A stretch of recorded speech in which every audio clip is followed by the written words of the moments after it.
ونستغفره ونؤمن به ونتوكل عليه ونعوذ بالله من شرور أنفسنا ومن سيئات أعمالنا من يهده الله فلا مضل له ومن يضلله فلا هادي له ونشهد أن سيدنا ومولانا محمدا عبده ورسوله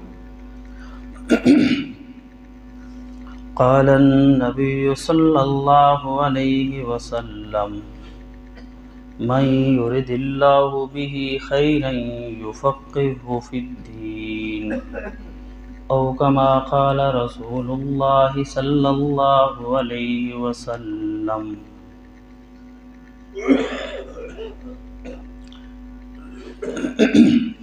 اس دنیا میں رہتے ہوئے سب سے قیمتی چیز وہ ایمان ہے،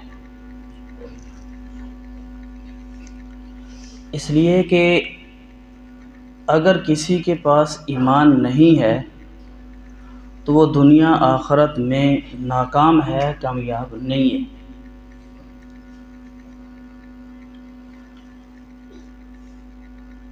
جن کے پاس ایمان نہیں ہے ان کی حسرت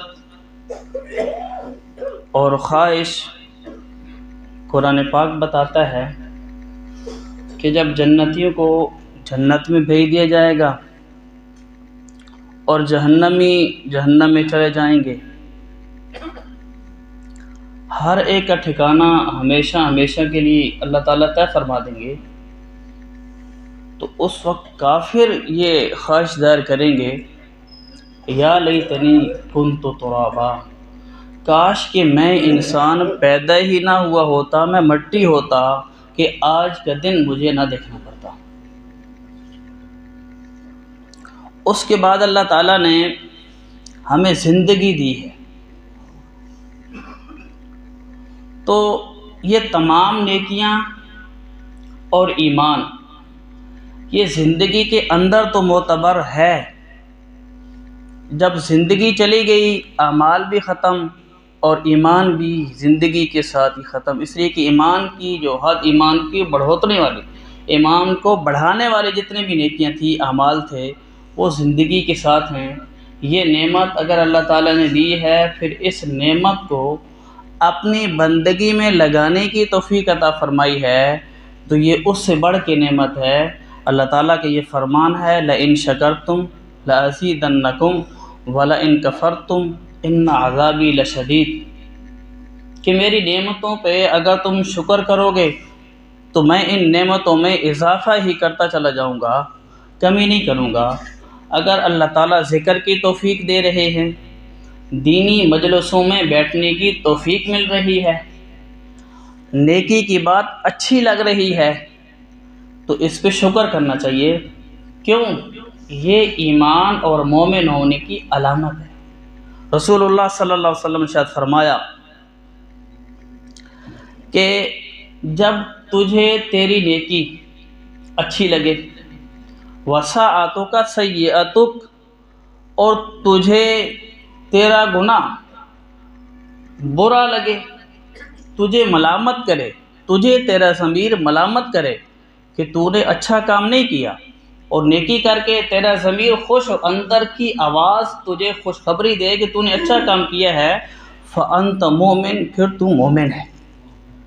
تو اگر دینی مجلسوں میں بیٹھنے کی توفیق مل رہی ہے تو اللہ کا شکر کرنا چاہیے۔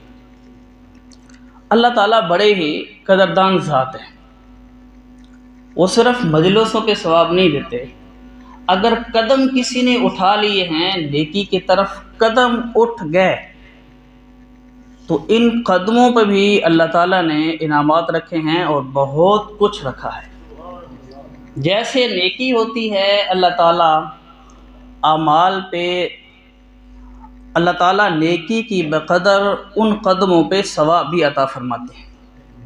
مثلا حدیث میں آتا ہے اگر کوئی شخص جمعہ پڑھنے کے لیے گھر سے نکلا اور وہ جمعہ پڑھنے کے لیے آیا تو وہ پیدل آیا، سواری پہ نہیں آیا، پیدل آیا، تو حدیث میں آتا ہے کہ اللہ تعالیٰ اسے ہر قدم پہ 1 سال عبادت کا ثواب عطا فرماتے ہیں اور 1 سال روزوں کا ثواب عطا فرماتے ہیں۔ اسی طرح حدیث میں آتا ہے اگر کوئی بندہ گھر سے وضو کر کے نماز پڑھنے کے لیے مسجد میں آتا ہے تو اللہ تعالیٰ ہر قدم پہ 1 نیکی عطا فرماتے ہیں، ہر قدم پہ 1 گناہ معاف ہوتا ہے، اور ہر قدم پہ اللہ تعالیٰ جنت میں 1 درجہ اس بندے کا بلند فرماتے ہیں۔ 1 درجہ کتنا ہوتا ہے؟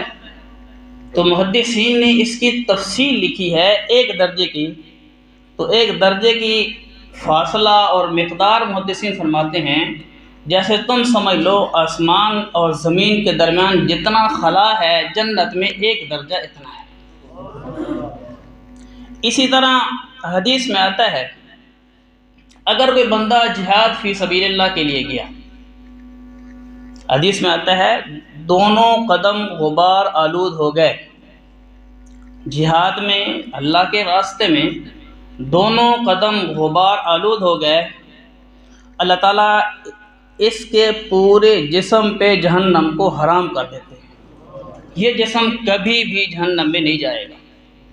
ایک حدیث میں آتا ہے اللہ کے راستے میں نکلے ہوئے قدموں سے اٹھتی ہوئی غبار اور جہنم کا دھواں کبھی بھی اللہ تعالیٰ جمع نہیں کرے گی۔ اور ایک حدیث میں آتا ہے اگر کوئی بندہ جہاد میں گیا، دونوں قدم مٹی سے غبار آلود ہو گئے تو اللہ تعالیٰ اسے جہنم سے کتنا دور فرما دیتے ہیں؟ تو حضور نے اس کی ایک مثال بیان فرمائی۔ مثال یوں حضور صلی اللہ علیہ وسلم نے بیان فرمائی کہ ایک گھوڑا، ایک گھوڑ سوار اور اس کے پاس تیز گھوڑا ہو اور وہ 1000 سال تک دوڑاتا ہی چلا جائے، 1000 سال میں جتنی مسافت طے کرے گا اللہ تعالیٰ اس کے 2 قدموں کو اتنا اجر فرمائے، اتنا اجر دیں گے کہ جتنی اس کی مسافت ہوئی ہے اللہ تعالیٰ قیامت کے دن اس بندے کو جہنم سے اتنا دور فرما دیں گے۔ اور ہم جس مجلس کے لیے آئے ہیں حدیث رسول اللہ صلی اللہ علیہ وسلم کے لیے، ہمارا اور کوئی مقصد نہیں ہے، تو اس کی فضیلت کیا ہے؟ تو ابراہیم ابن ادھم رحمہ اللہ تعالی پہلے بادشاہ تھے، بادشاہت کو چھوڑا پھر اللہ پہ آ گئے اور وقت کے بڑے اولیاء اللہ میں شمار ہوتا ہے ان کا۔ تو ابراہیم ابن ادھم رحمہ اللہ فرماتے ہیں کہ یہ جو حدیث رسول اللہ صلی اللہ علیہ وسلم حاصل کرنے کے لیے قدم جو اٹھتے ہیں، یہ قدم اللہ تعالیٰ کو اتنے پیارے ہیں کہ امت پہ آنے والے عذاب کو اللہ تعالیٰ ٹال دیتے ہیں حدیث رسول اللہ صلی اللہ علیہ وسلم کی طرف سفروں کی وجہ سے۔ ان قدموں کے اٹھنے کی وجہ سے امت پہ آنے والے عذاب کو اللہ تعالیٰ ٹال دیتے ہیں جو قدم حدیث رسول اللہ صلی اللہ علیہ وسلم کو سیکھنے کے لیے اٹھتے ہیں۔ صرف یہ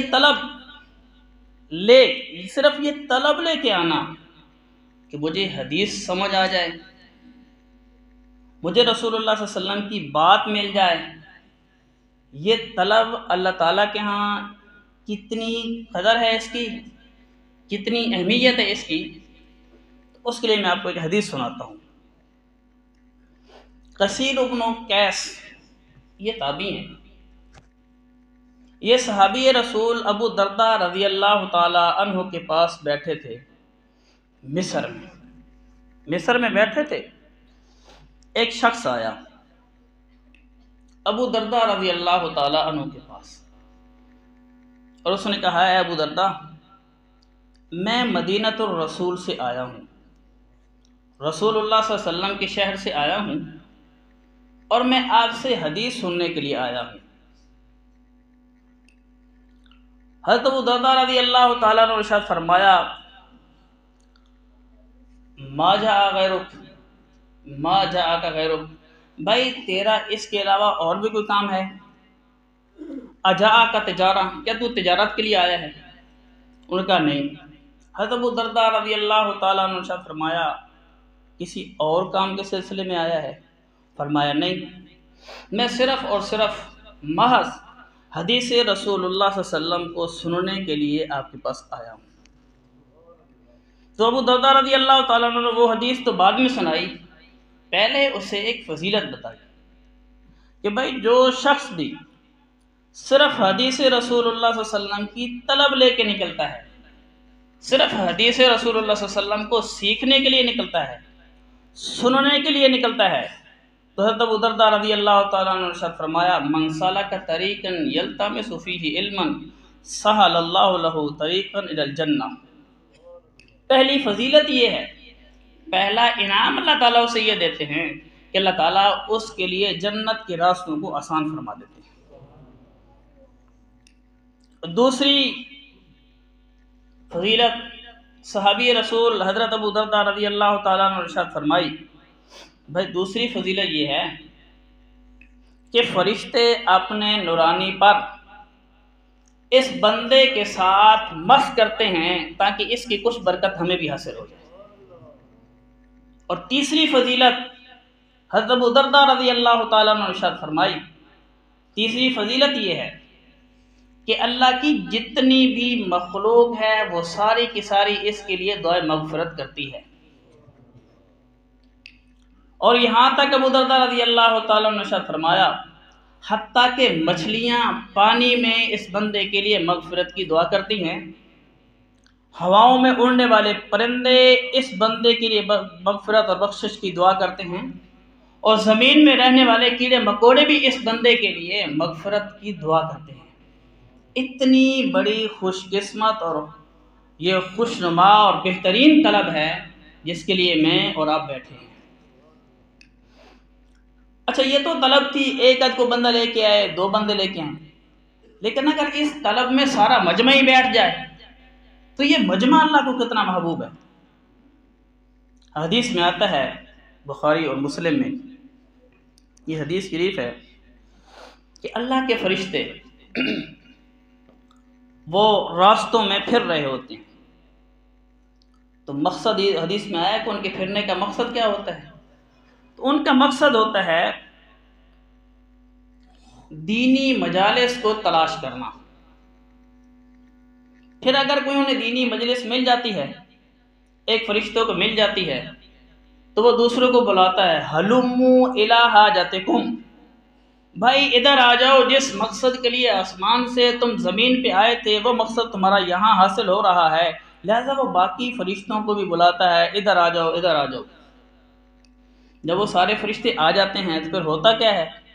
حدیث میں آتا ہے جب وہ سارے فرشتے آ جاتے ہیں تو اس علمی دینی حدیث رسول اللہ صلی اللہ علیہ وسلم والی مجلس کو وہ فرشتے اپنے نورانی پروں سے ڈھانپ لیتے ہیں اور ان کے نورانی پر زمین اور آسمان کے خلا کو بھر دیتے ہیں۔ اس نورانی مجلس کو وہ گھیر لیتے ہیں اور پھر وہ بیٹھے رہتے ہیں، سنتے رہتے ہیں۔ پھر جب اللہ تعالیٰ کے پاس جاتے ہیں تو اللہ تعالیٰ یعلم ما فی الصدور ہونے کے باوجود وہ پوچھتے ہیں تم کہاں گئے تھے؟ تو فرشتے کہتے ہیں یا اللہ ہم دنیا میں گئے تھے۔ تو اللہ پوچھتے ہیں اچھا میرے بندے کیا کر رہے تھے؟ تو فرشتے بتاتے ہیں یا اللہ آپ کی تسبیح کر رہے تھے، تحمید کر رہے تھے، تقدیس کر رہے تھے، آپ کی پاکی بیان کر رہے تھے، تعریف کر رہے تھے۔ تو اللہ تعالیٰ پوچھتے ہیں کیا انہوں نے مجھے دیکھا ہے؟ فرشتے کہتے ہیں کہ نہیں یا اللہ انہوں نے آپ کو نہیں دیکھا۔ تو اللہ تعالیٰ فرماتے ہیں اگر وہ مجھے دیکھ لیں تو پھر، تو فرشتے کہتے ہیں یا اللہ اگر آپ کو وہ دیکھ لیں تو ان کی تسبیح، تحمید اور تقدیس میں اور زیادہ اضافہ ہو جائے۔ تو پھر اللہ تعالیٰ پوچھتے ہیں کہ وہ کیا مانگ رہے تھے؟ تو فرشتے کہتے ہیں یا اللہ وہ آپ سے جنت کا سوال کر رہے تھے، جنت مانگ رہے تھے۔ اللہ تعالیٰ پوچھتے ہیں کیا انہوں نے جنت کو دیکھا ہے؟ تو فرشتے کہتے ہیں کہ نہیں یا اللہ انہوں نے جنت کو تو نہیں دیکھا۔ تو اللہ تعالیٰ کہتے ہیں کہ اگر وہ جنت کو دیکھ لیں یا اللہ اگر وہ تیری جنت کو دیکھ لیں تو ان کی طلب میں اضافہ ہو۔ تو پھر اللہ تعالیٰ پوچھتے ہیں اچھا وہ کس چیز سے پناہ مانگ رہے تھے؟ تو فرشتے کہتے ہیں یا اللہ وہ تیری جہنم سے پناہ مانگ رہے تھے۔ تو اللہ تعالیٰ پوچھتے ہیں کیا انہوں نے میری جہنم کو دیکھا ہے؟ تو فرشتے کہتے ہیں کہ نہیں یا اللہ انہوں نے میری جہنم کو تو نہیں دیکھا۔ تو اللہ تعالیٰ کہتے ہیں، اللہ تعالیٰ یہ فرماتے ہیں فرشتوں سے بھائی تم گواہ رہو میں نے ان تمام کی بخشش کر دی۔ تو فرشتوں میں سے ایک فرشتہ بولتا ہے یا اللہ باقیوں کی بخشش تو بنتی ہی ہے، لیکن ایک بندہ ایسا تھا وہ اس مجلس کا حصہ نہیں تھا، وہ تو کسی اپنے کام میں آیا تھا، اپنے کام کے سلسلے میں، پھر وہ ان میں بیٹھ گیا تھا۔ تو حدیث میں آتا ہے کہ اللہ تعالیٰ کے وہاں ارشاد فرماتے ہیں ہم الجلساء لا یشکا بہم جلیسہم، یہ بیٹھنے والے مجھے اتنے پیارے ہیں کہ ان کے پاس بھی اگر کوئی بیٹھ جاتا ہے تو وہ بھی برکت سے محروم نہیں رہتا، تو لہذا اس کی بھی میں نے بخشش کر دی۔ بہرحال یہ طلب اللہ تعالیٰ کو بڑی محبوب ہے، پھر اس طلب میں مجمع کر کے بیٹھنا، یہ مجمع بھی اللہ تعالیٰ کو بڑا ہی محبوب ہے۔ اللہ تعالیٰ ہمیں ان کی قدر کرنے کی توفیق عطا فرمائے اور پوری زندگی اس قسم کی مجلسوں میں بیٹھنے کی توفیق عطا فرمائے، اس لیے کہ رسول اللہ صلی اللہ علیہ وسلم نے اس مجلس کو افضل قرار دیا ہے۔ دلیل کیا ہے؟ دلیل یہ ہے کہ رسول اللہ صلی اللہ علیہ وسلم ایک دفعہ گھر سے تشریف لے آئے مسجد نبوی میں، مرہ بمجلسین، تو رسول اللہ صلی اللہ علیہ وسلم کا گزر مبارک ہوا دو مجلسوں سے، تو رسول اللہ صلی اللہ علیہ وسلم نے فرمایا کلاہما علی خیر، بھئی یہ دونوں خیر پہ ہیں، احدہما افضل من صاحبہ، ان میں سے ایک اپنے دوسرے گروہ سے دوسری جماعت سے افضل ہے۔ ان میں سے ایک گروہ تو وہ تھا جو اللہ تعالیٰ کا ذکر کر رہا تھا، توبہ استغفار کر رہا تھا، اور دوسرا گروہ وہ تھا جو تعلیم و تعلم میں لگا ہوا تھا، سیکھنے سکھانے میں لگا ہوا تھا۔ رسول اللہ صلی اللہ علیہ وسلم نے ان کے بارے میں یہ ارشاد فرمایا وَإِنْ شَاءَ آتَاهُمْ وَإِنْ شَاءَ مَنَعَهُمْ، اللہ تعالیٰ چاہیں تو انہیں عطا فرما دیں، اللہ تعالیٰ چاہیں تو ان سے روک دیں۔ اور دوسرے گروہ کے بارے میں رسول اللہ صلی اللہ علیہ وسلم نے فرمایا افضل من صاحبہ، اور یہ ارشاد فرمایا انما بعثت معلما ثم جلس فیہم، رسول اللہ صلی اللہ علیہ وسلم نے فرمایا یہ جو گروہ ہے تعلیم و تعلم والا، سیکھنے اور سکھانے والا، یہ گروہ اس گروہ سے افضل ہے۔ پھر حضور نے فرمایا اللہ نے مجھے استاد بنا کے بھیجا ہے، اور پھر خود رسول اللہ صلی اللہ علیہ وسلم اسی مجلس کا حصہ بنے اور خود وہاں تشریف فرما ہوئے۔ تو یہ مجلسیں اللہ تعالیٰ کو بڑے ہی محبوب ہیں۔ کیا ان مجلسوں میں ہر بندہ ہی آ جاتا ہے؟ جس کا دل چاہے وہ آ جاتا ہے؟ نہیں، ایسی بات نہیں ہے، بلکہ اللہ تعالیٰ نے ایک قانون قرآن پاک میں ذکر فرمایا ہے ثم اورثنا الکتاب الذی نصطفینا من عبادنا، جس کا جی چاہے وہ دین سیکھ لے، جس کا جی چاہے وہ دین کے لیے آ جائے اور دینی مجلسوں میں آ جائے۔ نہیں، ایسی بات نہیں ہوتی، بلکہ اللہ تعالیٰ اپنے بندوں میں سے بندوں کا چناؤ کرتے ہیں دین کے لیے، ہر ایک نہیں آ سکتا۔ اس لیے کہ رسول اللہ صلی اللہ علیہ وسلم نے فرمایا اللہ تعالیٰ نے مخلوق میں سے مجھے چنا، مجھے چننے کے بعد پھر میری جماعت صحابہ کرام کو چنا، ان میں سے بعض کو میرا قریبی ساتھی بنایا اور بعض کو میرا مددگار بنایا اور بعض کو میرا سسرالی بنایا۔ تو جس طرح رسول اللہ صلی اللہ علیہ وسلم کا چناؤ ہے اسی طرح صحابہ کرام کا چناؤ ہے، ورنہ حضور کے دور میں رہتے تو اور بھی بہت تھے۔ دین کے لیے ہر ایک نہیں آ سکتا اور نہ ہی ہر ایک آتا ہے۔ یہ ایک دودھ کی طرح ہے، دودھ، ہم دودھ کسی گندے برتن میں ڈال دیں گے؟ نہیں ڈالیں گے، بلکہ پہلے برتن کو دھوئیں گے، دھونے کے بعد اچھی طرح صاف کریں گے، صاف کرنے کے بعد پھر ہم اس میں ڈالیں گے۔ اسی طرح اگر ہم بازار میں کوئی چیز لینے کے لیے جاتے ہیں، مثلا کوئی فروٹ ہو، کوئی سبزی ہو، تو ہم گلی سے اٹھا لیتے ہیں؟ نہیں، ہم چناؤ کرتے ہیں، جو اچھے سے اچھا ہوتا ہے ہم اسے لیتے ہیں، کیوں؟ ہمارا انتخاب اچھا ہو اور ہمیں جو اچھا لگتا ہے ہم وہی لیتے ہیں۔ تو اللہ بھی اپنے بندوں میں سے دین کے لیے، دینی مجلسوں کے لیے بندوں میں سے بندوں کا چناؤ کرتے ہیں۔ اب آتے ہیں اصل موضوع کی طرف۔ صحابہ کرام رضوان اللہ تعالیٰ علیہ مجمعین اللہ تعالیٰ کو بڑے ہی پیارے ہیں، اور اللہ کے پیار کے کئی رخ ہیں صحابہ کرام کے ساتھ۔ ایک رخ تو یہ ہے کہ صحابہ کرام رضوان اللہ تعالیٰ علیہ مجمعین کو کسی نے کوئی عیب والے الفاظ سے یاد کیا، نازیبا الفاظ سے یاد کیا، تو جواب نبی کو نہیں دینے دیا، جواب خود دیا ہے۔ رسول اللہ صلی اللہ علیہ وسلم نے تبلیغ کی مشرکین مکہ کے سرداروں کو، بھائی اسلام لے آؤ، تو انہوں نے کہا الا انہم السفہاء، بھائی ہم ان معاذ اللہ بے وقوفی کی طرح مان لیں، یہ تو بے وقوف ہیں، ہم ان بے وقوفوں کی طرح مان لیں۔ تو اللہ تعالیٰ نے کہا ہم السفہاء ولکن لا یعلمون، یہ بے وقوف نہیں ہیں، بے وقوف وہ ہیں اور ایسے بے وقوف ہیں کہ انہیں اپنے بے وقوفی کا علم بھی نہیں ہے۔ اللہ نے جواب خود دیا ہے۔ اور پیار کا ایک رخ یہ بھی ہے کہ اللہ تعالیٰ نے دنیا کے اندر ہی صحابہ کرام کو جنت کا سرٹیفکیٹ دے دیا ہے، ایک دو کو نہیں، وَكُلًّا وَعَدَ اللَّهُ الْحُسْنَى، اللہ نے تمام کے لیے جنت کا سرٹیفکیٹ دیا ہے۔ جنت کا پیار کا ایک رخ یہ بھی ہے، اور پیار کا ایک رخ یہ بھی ہے جیسے ہم اپنے رواج میں اور اپنے زمانے میں ہم دیکھتے ہیں کہ جس باپ کو جو بچہ سب سے پیارا ہو نا یا لاڈلا ہو، اس کی علامت کیا ہوتی ہے؟ بھائی اس کی زبان سے کوئی بھی فرمائش نکلتی ہے تو باپ اس کی فرمائش کو پورا کرتا ہے، چاہے جیسا کیسے بھی پورا کرے۔ یہ اس کے لاڈ اور پیار کی ایک دلیل ہوتی ہے۔ تو صحابہ کرام رضوان اللہ تعالیٰ علیہ مجمعین کی زبان سے اگر دعا نکلی ہے تو اللہ تعالیٰ نے ان کی زبان سے نکلی ہوئی دعا کو رد نہیں فرمایا۔ بد دعا نکلی ہے تو جیسے مانگی، جن الفاظ میں مانگی، جس شخص کے لیے مانگی، اللہ تعالیٰ نے بعینی ہی منعاً اس بد دعا کو قبول فرمایا ہے۔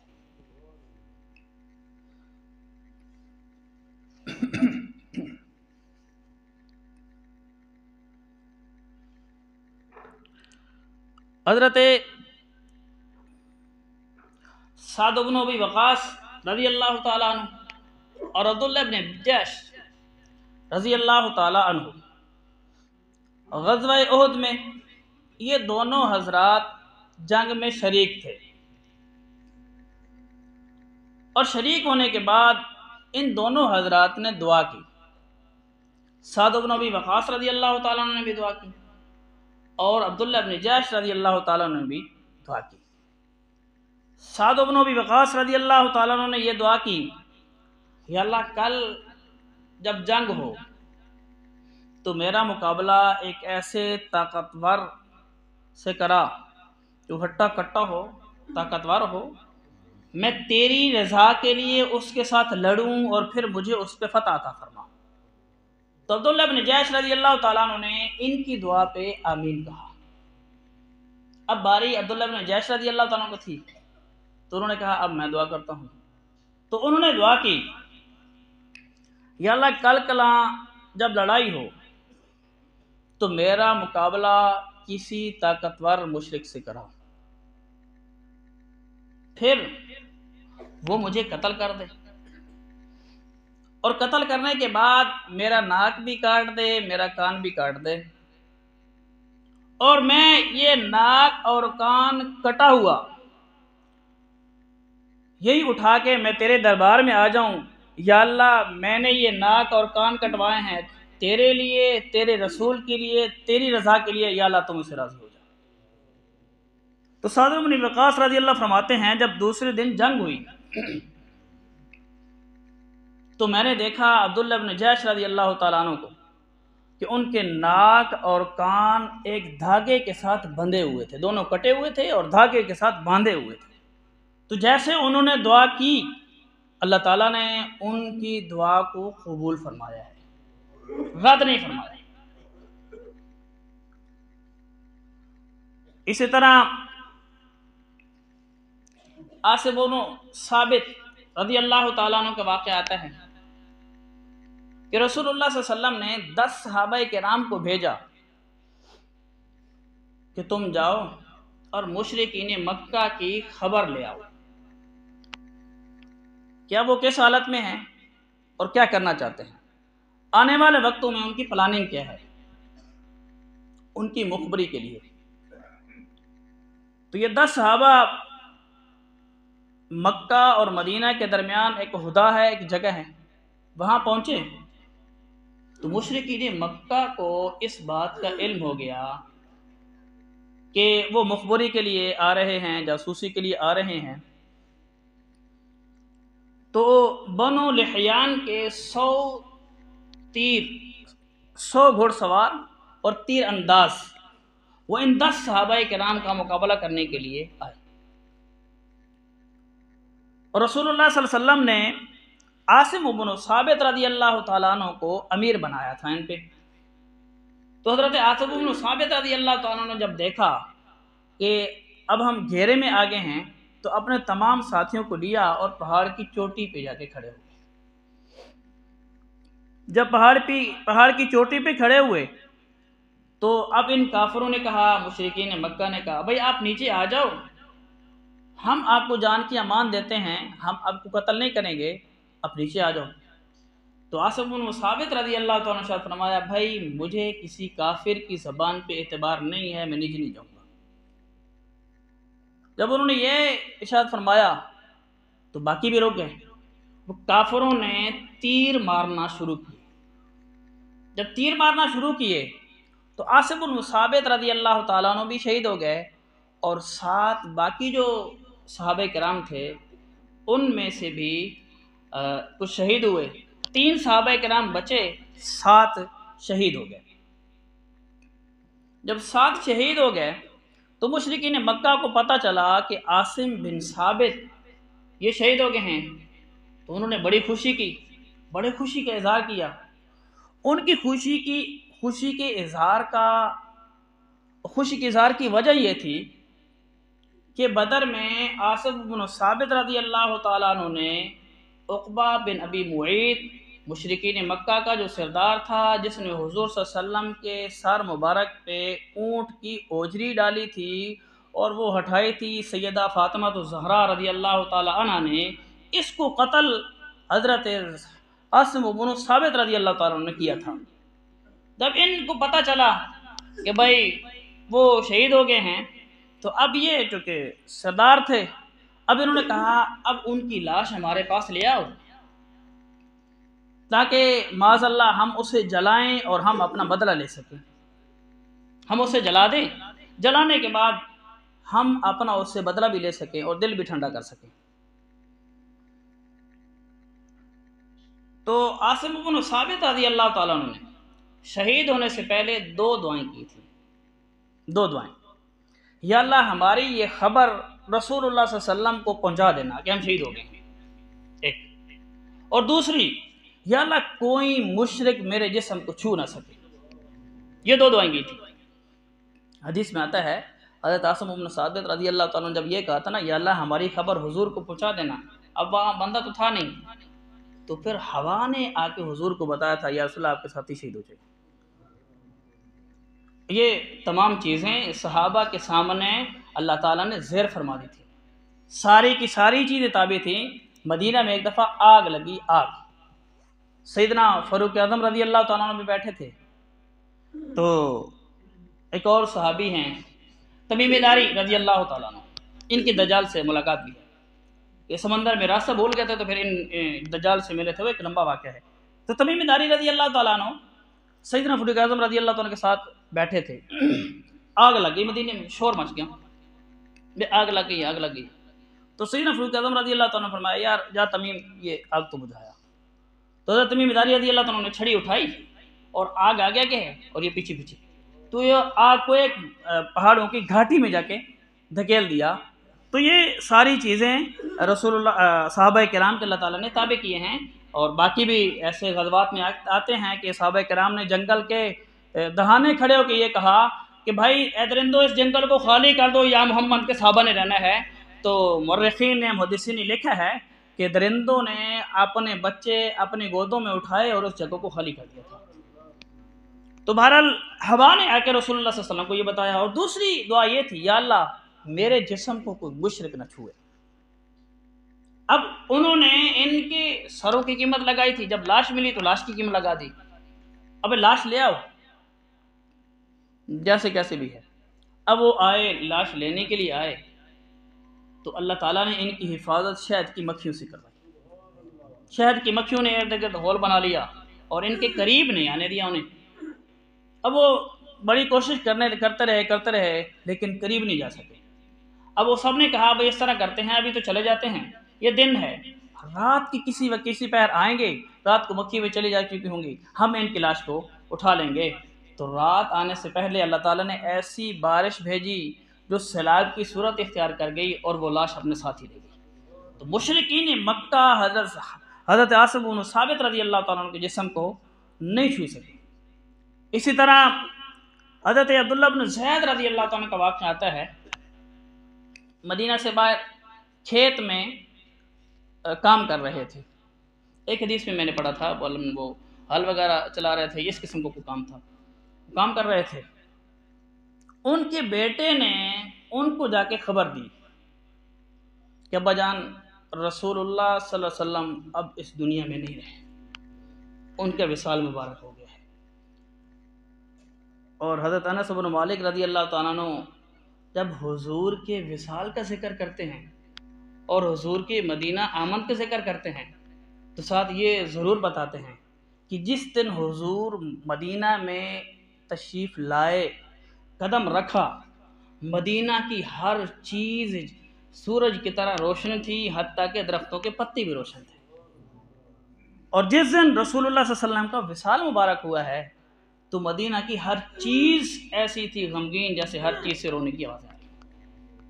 تو ان کے بیٹے نے انہیں خبر دی کہ رسول اللہ صلی اللہ علیہ وسلم اب دنیا میں نہیں رہے، ان کا وصال مبارک ہو چکا ہے۔ تو انہوں نے ادھر کھڑے کھڑے ہی دعا کی، یا اللہ یہ آنکھیں آپ نے دی تھیں اپنے محبوب کو دیکھنے کے لیے، اب جب وہ نہیں رہے تو میں یہ چاہتا ہوں کہ میں اپنی ان آنکھوں کے علاوہ حضور کے ذات کے علاوہ کسی کو نہ دیکھوں، یا اللہ یہ بھی لے لے۔ تو محدثین نے لکھا ہے کہ ادھر ہی ان کی آنکھیں ختم ہو گئی تھی۔ تو کسی نے ان سے کہا بھائی یہ کیا آپ نے کیا ہے، ایسا تو نہیں کرنا چاہیے تھا نا۔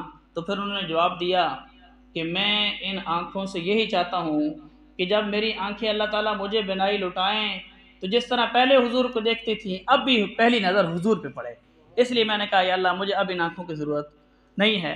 تو صحابہ کرام رضوان اللہ تعالیٰ علیہ اور بھی کئی ایسے واقعات آتے ہیں کہ صحابہ کرام رضوان اللہ تعالیٰ علیہ مجمعین نے اللہ تعالیٰ سے جو بھی دعا کی ہے اللہ تعالیٰ نے اس کو بعین ہی منوعاً قبول فرمایا ہے۔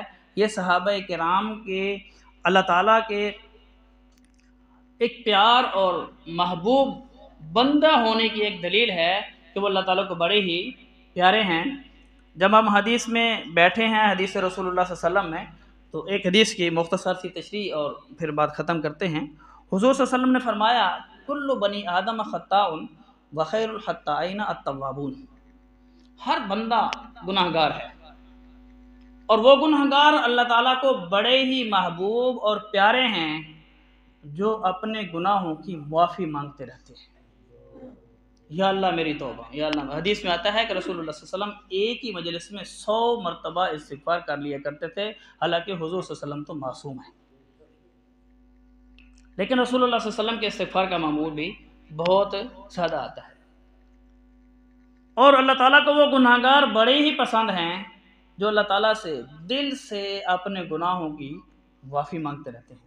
اللہ تعالیٰ نے اپنے نیک بندوں کا ذکر فرمایا ہے تو والذین اذا فعلوا فاحشۃ او ظلموا انفسهم، آگے اللہ تعالیٰ نے یہ ارشاد فرمایا ہے اگر ان سے کوئی گناہ ہو جاتا ہے، جانے میں یا انجانے میں کوئی گناہ ہو جاتا ہے، ولم یصروا علی ما فعلوا، تو پھر وہ اس پہ ڈٹے نہیں رہتے، اس پہ اڑے نہیں رہتے، بلکہ توبہ کی فکر کرتے ہیں، اور اس گناہ سے توبہ، جب تک وہ گناہ سے توبہ نہ کر لے انہیں سکون نہیں مل جاتا۔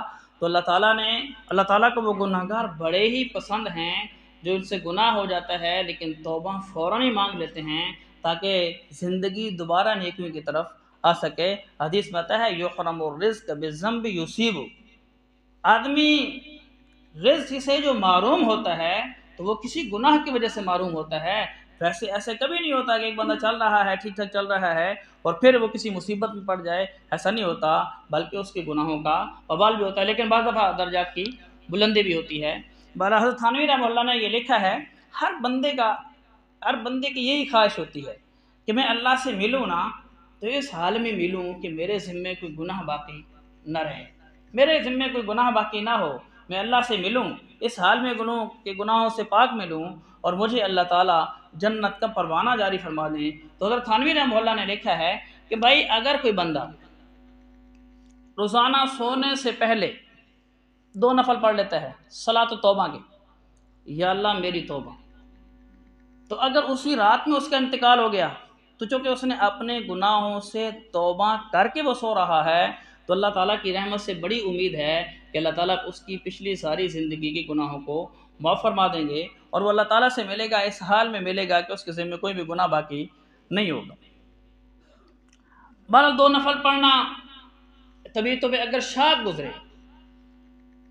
مشکل ہو، تو ایک وظیفہ آپ کو بھی کرنا چاہیے، مجھے بھی اس کی پابندی کرنی چاہیے، جو رسول اللہ صلی اللہ علیہ وسلم کی زبان اقدس سے ساری امت کے لیے ایک رہنما وظیفہ ہے۔